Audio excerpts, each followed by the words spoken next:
21 Juni 2021. Lexio Divina. Wahyu 19 ayat 11 sampai 16. Lalu aku melihat sorga terbuka. Sesungguhnya ada seekor kuda putih, dan ia menungganginya bernama Yang Setia dan Yang Benar. Ia menghakimi dan berperang dengan adil. Dan matanya bagaikan nyala api, dan di atas kepalanya terdapat banyak mahkota, dan padanya ada tertulis suatu nama yang tidak diketahui seorang pun kecuali ia sendiri. Dan ia memakai jubah yang telah dicelup dengan dalam darah, dan namanya ialah Firman Allah. Dan semua pasukan yang di surga mengikuti dia. Mereka menunggang kuda putih dan memakai lenan halus yang putih bersih. Dan dari mulutnya keluarlah sebilah pedang tajam yang akan memukul segala bangsa.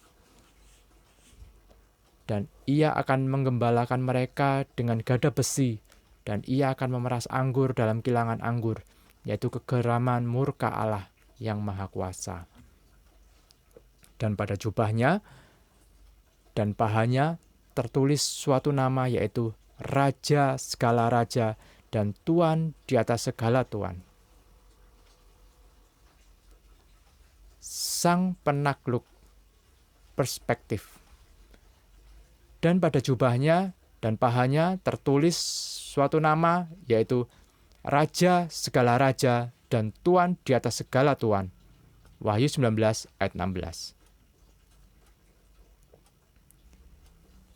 Dalam bagian ini, Yohanes mendapat penglihatan munculnya Yesus Kristus.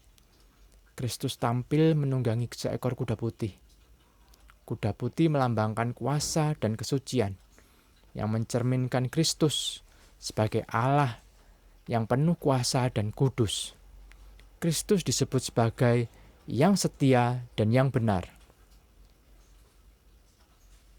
Kesetiaannya sebagai anak tunggal Bapa telah terbukti dengan menyelesaikan misinya di dunia, datang untuk menebus dan menyelamatkan orang-orang pilihan Allah. Kebenaran Allah secara penuh juga hadir di dalam Yesus Kristus sebagai kebenaran yang kudus dan mutlak dinyatakan dalam ayat 13, yaitu ia memakai jubah, ialah firman Allah. Selain tampil sebagai Yang Setia dan Yang Benar, Kristus datang sebagai hakim dan penakluk. Ayat 11 menuliskan bahwa ia menghakimi dan berperang dengan adil. Inilah maksud kedatangannya yang kedua.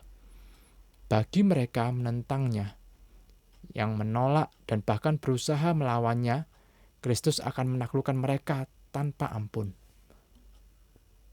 Kristus memiliki sebilah pedang tajam, ayat 15, dan membawa kegeraman murka Allah. Semua hal ini menggambarkan kemarahan Allah atas orang-orang yang mendurhaka terhadapnya, tentangnya, dan yang menganiaya umatnya. Kristus juga diikuti oleh pasukannya. Semuanya mengendarai kuda putih dan lenan halus yang putih bersih. Ini juga menggambarkan kekudusan dan kesucian yang ada pada pasukan Kristus yang mengiringinya. Dialah Raja segala Raja dan Tuan di atas segala zaman. Ayat 16. Di tengah penderitaan dan penganiayaan hebat yang dialami jemaat Tuhan pada saat itu, kebenaran ini sangatlah menguatkan.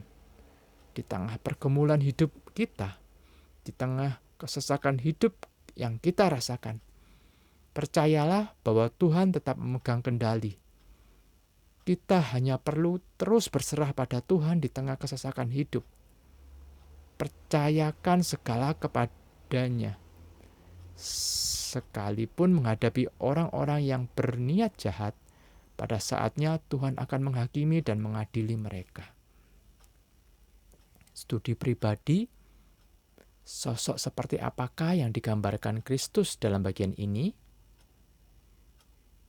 Bagaimana Kristus yang adalah Raja segala Raja dan Tuan di atas segala zaman menguatkan setiap kita menjalani hidup pada masa sekarang?